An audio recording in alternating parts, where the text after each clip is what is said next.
All right, one last thing to take a look back at before we get into AP review. We need to take a look at something called L'Hopital's rule. Now, what L'Hopital's rule is, it's a rule for finding limits. It has to do with an indeterminate form, and an indeterminate form is like 0 over 0, or like infinity over infinity, or plus infinity over minus infinity, or whatever. So it's not a number, but it's certainly not 0, and it's not 1, and it's not necessarily infinity. It's an indeterminate form. Now, way back when, if you look back to like November 13th, we did things like more on limits, and we'd have a limit like this. We'd say, what is the limit as x approaches negative 4 of x squared minus 16 all over x plus 4, right? Our first step was plug in negative 4. You're going to get 0 over 0, and 0 over 0 is not actually a number. It's an indeterminate form. But we said, hey, I know the smart way of doing this algebraically. I know I can make that the limit, still the limit, right, until I actually plug in negative 4. This is x plus 4, x minus 4, all over x plus 4. Now, this is a quotient of two functions. It has a restriction. However, if I remove the restriction, right, it turns into a similar function. Limit as x approaches negative 4 of x minus 4, which is just simply linear with no restriction. Now I can actually plug in the minus 4. I'm going to get minus 4, which is minus 8. So that should be the limit.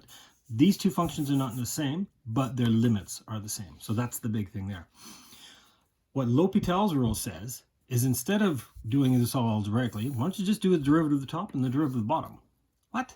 It means if you have like two functions, if you have like f and g and whatever they're doing, I don't know what they look like. But if you're talking about one function divided by another one, if you're looking at that single point there, right, if you're looking where they where one divides by the other, if you zoom in infinitely, they would start to look like their derivatives, right? The slope there, the slope there. And it would look like that same quotient. It would be this.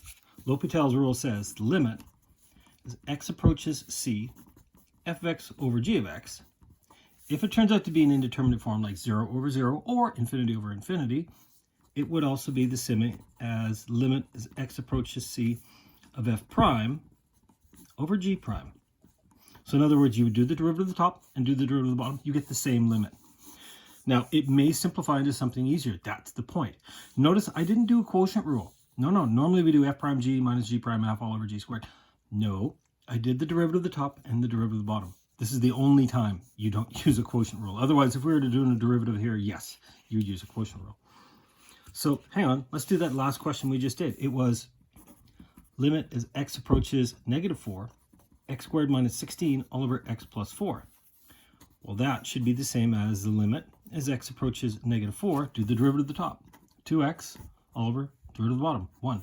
So now take negative 4 and plug it into this function. You get negative 8. You get the exact same thing. Whoa, that's pretty useful. Now, this is only if it turns out to be an indeterminate form, right? Why didn't we do these before? Well, because when we were doing limits way back in November, we didn't know what derivatives were. But what this is, if you get into with an indeterminate form, do the derivative of the top, do the derivative of the bottom, and then do the limit. And you know what? It might be similar. So, hang on. If you go back to November 15th, we were doing things like trig limits. Oh, I remember that. Limit as x approaches 0, sine x over x. When you plugged in 0, you got 0 over 0. And 0 over 0 is an indeterminate form. It's not an actual number. Okay, we did the sandwich theorem or the squeeze theorem, whatever, in order to figure this out. And, oh yeah, we also looked at this on the graphing calculator. Turns out that it's equal to 1.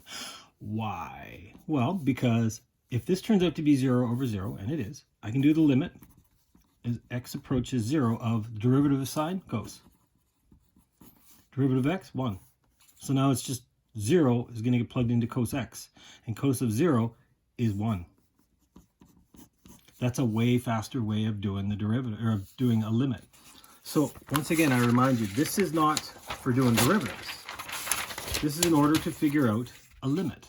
So we're using derivatives to figure out a limit. We didn't do this before because we didn't know what they were. Okay, last one. November 14th. If you take a look at question number 14, it was this. It was limit as x approaches 0, 1 over x plus 4 minus 1/4 all over x. Now, if I plug in 0, I'm going to get a quarter minus a quarter, which is 0 over 0. 0 over 0 is an indeterminate form.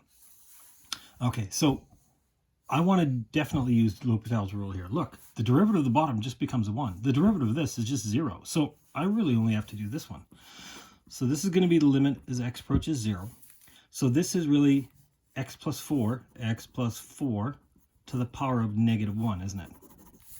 Okay, so I'm going to do the derivative of that, which is negative 1, x plus 4 to the negative 2, times the derivative of the inside, which is 1, minus 0, all over 1. So, in other words, this becomes, now I can take 0 and plug it in. This is going to be negative 1 over x plus 4, 0 plus 4. So this is 4 squared. This is negative 1/16. And that's the answer we got way back in November. Now, back in November, we did this algebraically by either combining fractions or we multiplied top and bottom by the LCD. We also did rationalizing, not necessarily the denominator, but now we did rationalizing the numerator using the conjugates. There was a ton of different things we used. We could have used L'Hopital's rule. So my assignment to you is to go back to November 13, 14, 15. Go take a look at those limits that we did. Redo some of those questions simply by using the derivative of the derivative. That's L'Hopital's rule. So that f over g, that limit, should turn out to be f prime over g prime. What if it still turns out to be an indeterminate? You can do it a second time. Alrighty. I wish you luck with these.